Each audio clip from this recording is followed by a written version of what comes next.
one last question.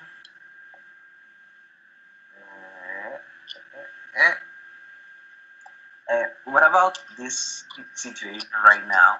We're all living kind of a limited situation. Yeah. How are you over there in London? Same So, return. He's not from London, he said. yeah, I'm not from London. I dream of London. I can't wait to go back.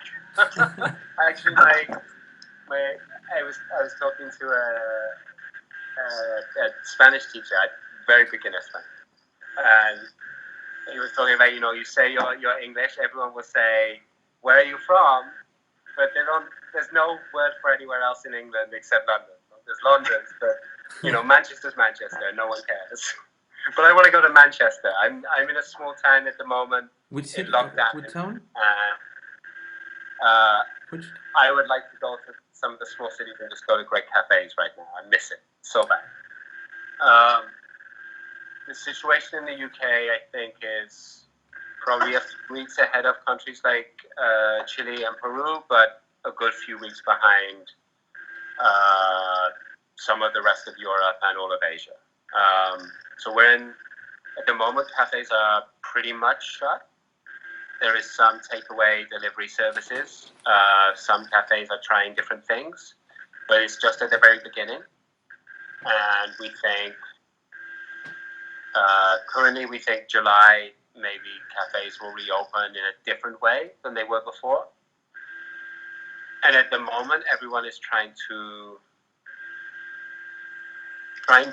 find the right model for their business for when it reopens. So is it takeaway only? Is it still seated but with tables further apart, with plastic guards and different cleaning schedules, different things? So we're just imagining. I'm really lucky that my roastery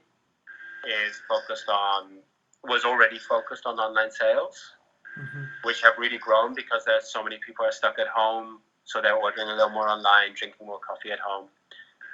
And it doesn't fix it, but it does mean that we're still busy and we can juggle the two because our roastery is still open. And the reality is none of us can really predict what the future will hold in 3 months, 4 months' time. So it's just, how do we stay strong enough that we can be flexible in the future? I think it will change customers' habits. I think it will change the way they drink coffee. But I don't think it will change that they will drink coffee. Sure. And that's one of the things that right now we're experiencing so many online sales, because even though they're stuck at home, they're still wanting to drink better coffee. And there's a chance that when the lockdown is here and in other places, because they spend a little more time reading, tasting, cooking, brewing, that when they go back, their expectations will be different. Cafes will probably, and I'm an optimist. I think we have to stay as positive as we can and as optimistic and take the best out of the situation that we can, because it's not good. We don't get to choose that it's happening, so we just make the most of it. I think there will be less sales for everyone, but maybe we can charge a little more and we can give a little more for it. And I think the cafes that focus on really cheap prices will struggle. The cafes that focus on really good value, really good quality experiences, who offer something unique, will do better, because they have a reason for a customer to go out of their way to visit. And every new trip that a customer takes will suddenly be out of the way for them. Sure. Lockdown will ease in different places, and for a week or two, everyone will go crazy. They'll go out and they'll eat at every restaurant or order takeaway every night, because I cannot wait to order takeaway.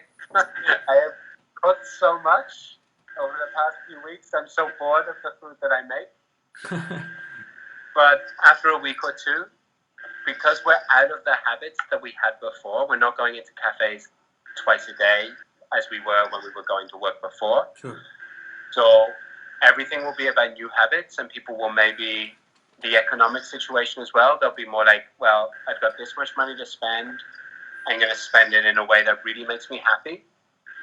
So, not necessarily really expensive, not luxury, but good value. People are really going to think about how they spend their money, and the businesses that focus on doing something unique and quality, I think, have a better chance of growing in the future than the places that are in the middle.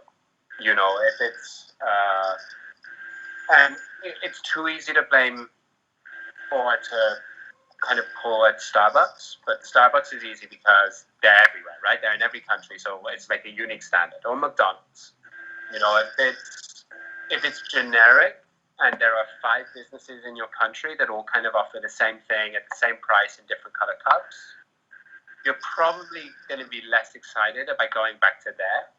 But if there's that one cafe where you know what, the barista really cares, the coffee's always good, and you can taste that they put that extra effort in, or the service is a little more human and a little more honest, I think customers will come back to you before they go back to the chains. Mm-hmm. And we all knew that we had too many chains. We all knew that we had, you know, too many high streets where the rents were too high, and the only people who could open shops were big businesses with, you know, arrangements with landlords.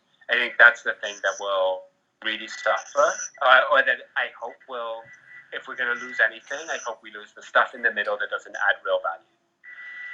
You know?